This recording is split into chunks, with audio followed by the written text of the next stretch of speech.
So a few days ago, the PIF board met, chaired by His Royal Highness Crown Prince Mohammed bin Salman, and formally approved the new 5-year PIF strategy. Now, within 48 hours, they sold the majority of Al Hilal Football Club, and across boardrooms from London to Singapore, only one question is being asked: what does this all mean? I spent 21 years watching this region build, pivot, and evolve, and here's what you need to know. So almost for a decade, PIF's mandate was simple: build, spend at scale, and back Vision 2030 regardless of a return timeline. And it largely worked, because PIF grew from $150 billion in 2015 to nearly $1 trillion today, and that's $199 billion invested in Saudi projects in 5 years, $243 billion contributed to non-oil GDP, which is extraordinary by any measure. But Saudi Arabia ran a $73.8 billion budget deficit last year, as you saw in my last video. Cash reserves hit their lowest level since 2020, and the war in the region has disrupted all the oil exports, and several giga projects had grown beyond what any single fund could sustainably carry. So His Excellency Yasir Al-Rumayyan, the PIF governor, said it plainly the other day that the fund is moving from rapid growth and acceleration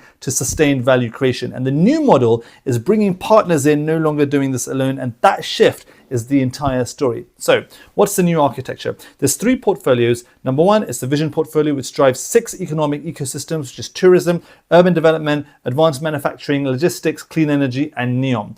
Now the strategic portfolio, the second one, it manages key assets for returns, and for example, Newcastle United sits there. And the third one is the financial portfolio, which is pure global investment performance. And there's 2 priorities which are completely unmovable, and this is key here. Number 1 is the Expo 2030, and number 2 obviously is the 2034 FIFA World Cup. 11 stadiums need to be built, between 25 to 30 billion in stadium spend alone, and there's fixed deadlines, and that capital has been ring-fenced.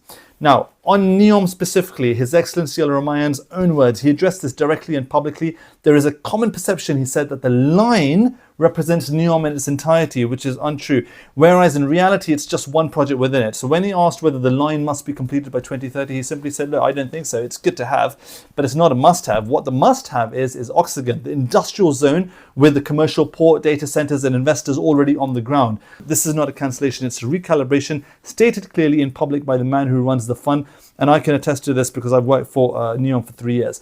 On sport, this is my honest picture. PIF sold 70% of Al Hilal the other day to Prince Al Walid's Kingdom holding.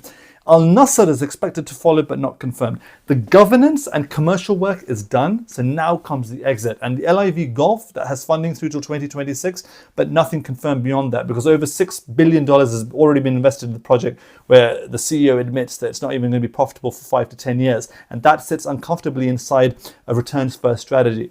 But good news is Newcastle United is confirmed safe. There's no sale reports, and it sits within the strategic portfolio, and that has grown in value. The rule is simple now: commercial path, you stay. Next we come to HUMAIN, which is a real centerpiece. Now, I've met the CEO Tariq Amin 3 times now, most recently at the HUMAIN offices at the Majdool Tower in Riyadh, and wow, this is a company moving at genuine lightning speed with sovereign backing. I love the offices.